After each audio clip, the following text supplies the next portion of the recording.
What is up, everyone? It is Diecastbuffet here again. Guys, we have the 2022 Corey Heim first ever truck race win diecast. It is from Atlanta Super Speedway, the first ever plate race there. And they made a race to win diecast for it. We're going to be taking a closer look at this Corey Heim diecast. Let me tell you, I love the Nascar winner circle line. Incredible pieces, man, and we're going to go ahead and get the base out of the studio. Let's take a closer look at this, guys. Here we go, fellas. A closer look at the clamshell packaging for this car. It is the JBL Toyota Tundra, and what a cool looking paint scheme. And the fact that it's Corey Heim. This guy is just, he is insanely good in the truck series. The guy has won like 15 truck races, I think, now. This is his first ever win. So if this guy goes in the Cup Series and has a pretty good career, this might be one of the hardest diecasts to find from 2022, considering it was a Authentics Winner Circle exclusive. So you have the orange to black gradient right here on the packaging. It's from Wave 2 of the 2023 line. This is right before they started doing the window print. So the window print is, well, it's non-existent. Let's go to the back end of this card back. Or I say card back, but more of a clamshell. And you get kind of an idea of all the other diecasts that were released in this wave. The Ty Gibbs Atlanta race to win, that is a true exclusive. Obviously the Corey Heim, the Byron is not. Then you have the Zane Smith Speedco, that is a true exclusive. The AJ Allmendinger, true exclusive. And I think the Denny Hamlin, is it or not? I can't remember. It's 2022. It's probably the Richmond win, if I had to guess. Could be mistaken on that. And then you have the William Byron HendrickCars.com, which I think is a Truck Martinsville win. I could be mistaken.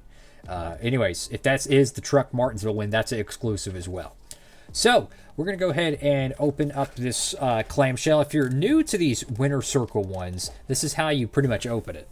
So you don't want to stress the corners of the plastic. You kind of want to be able to gently just separate it, right? You don't want to stress it, because if you pull on one tab, it will stress the plastic, and that basically ruins it.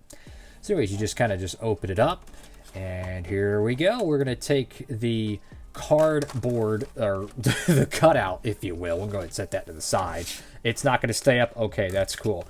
Let's try it. Nope, that ain't going to work either. Okay. All right, so that's going to stay over there, hopefully. We're going to take the race to win card. We'll be looking at this a little bit later in the video. We're just going to set that over there.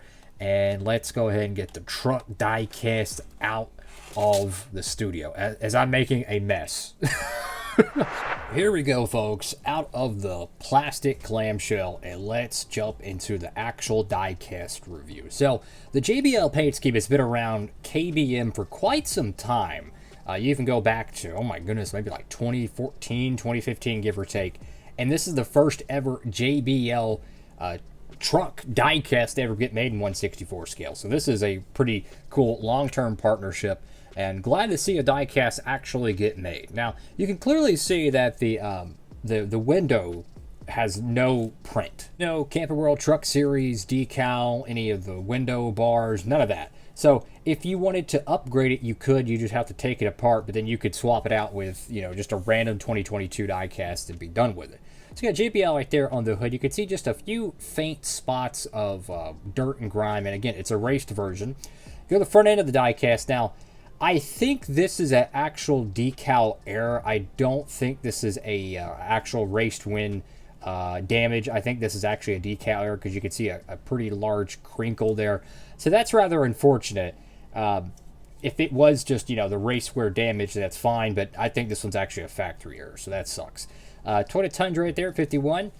Go to the left side of the diecast here, and you can see all the JBL logos. Very, very cool looking paint scheme. There's some gradients in the background. You can see a little bit of a donut mark, it appears, and that haze of dirt and grime across the truck. We're going to zoom in a little bit here. Look up here to the left side of the truck. Again, you can see that haze of dirt and grime. That was the first ever super speedway race at Atlanta Motor Speedway. And it was the first ever race there, I'll be honest with you, was not good, right? Not much happened in this truck race. The Xfinity race was better. The Cup race was insane, because it was the one and only 500-mile super speedway race there. And it felt like it lasted forever, and I mean that in a good way. I genuinely wish they would make every Atlanta super speedway race 500 miles. It it felt like an endurance. There was so much tire problems and crashes. It truly felt like a test of man and machine. It was a lot of fun. So you got Corey Heim right there, Toyota, what is that, Rowdy Energy, Rowdy KBM, RIP KBM, JBL.com, JBL. Once again, no, we're not talking about the wrestler JBL. Reminds me of that SmackDown versus Raw game when he pulls up in a limo and he gets out with his hat and he's got all that swagger. That's pretty cool. Sirius XM, safety clean. Go to the back end of the truck, you can see the brackets. These are artificial. They're just decal. They're not like a casting of the COT front end. JBL.com, Toyota. Go to the right side of the diecast. And I'm trying to get a very good close-up look to this diecast because when you're doing diecast reviews, or at least you're watching them, you probably want to see the things that you normally can't see on a diecast. That is a pretty bad paint chip or whatever that is. I don't know what the bit that is. It took a bullet hole. But when you see like photos of diecast online, yeah, you see a little bit of dirt and scrapage. But that tiny pixelated dirt you don't get to see unless you watch a diecast review. And that's why I'm trying to get a really good...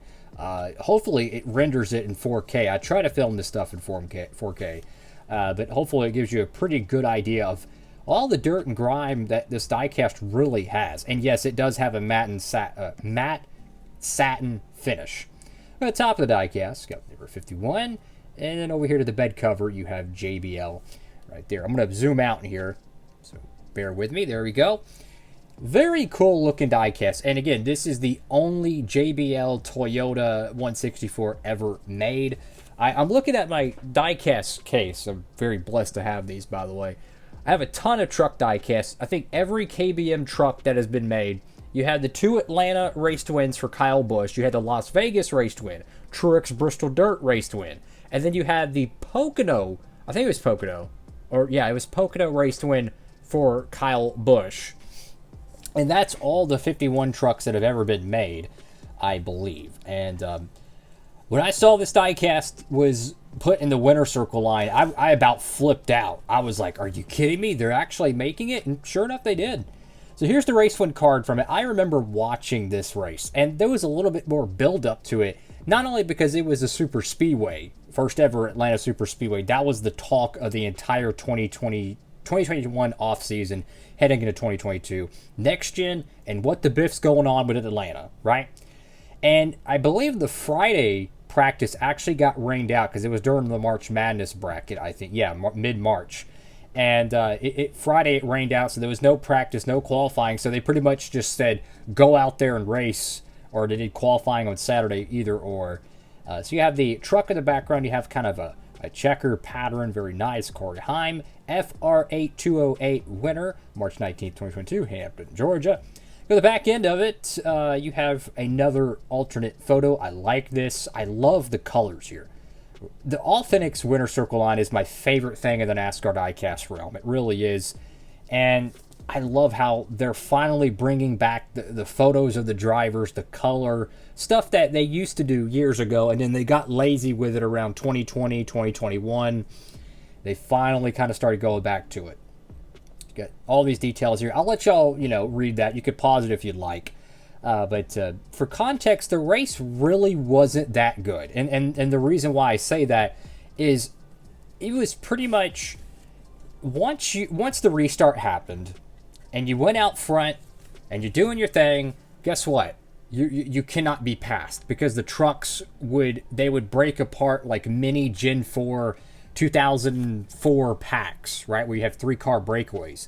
Well, for whatever reason, the trucks, they just do that at Atlanta. The Xfinity Series, they do that partially, but they can also bunch up and run massive packs.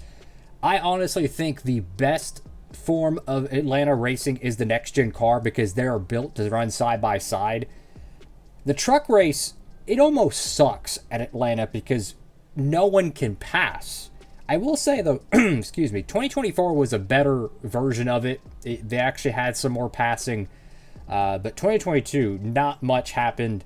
And hopefully they improve that in the future. I don't know what they could do to improve it. Horsepower, different aero package, something they could do. But the next-gen cars, they run incredible at Atlanta, man. It's a lot of fun. So I'm curious what y'all think about this diecast. Make sure to comment down below. If you see this diecast, it is a true exclusive, so make sure to pick it up. And considering how talented Corey Heim is, who knows where this guy is going to go in the NASCAR future. This is filmed in 2024. But I have a feeling if this guy is very successful and moves up the ladder continuously, this could be one of his hardest diecasts to find ever. That is all for now. Diecastbuffet signing off.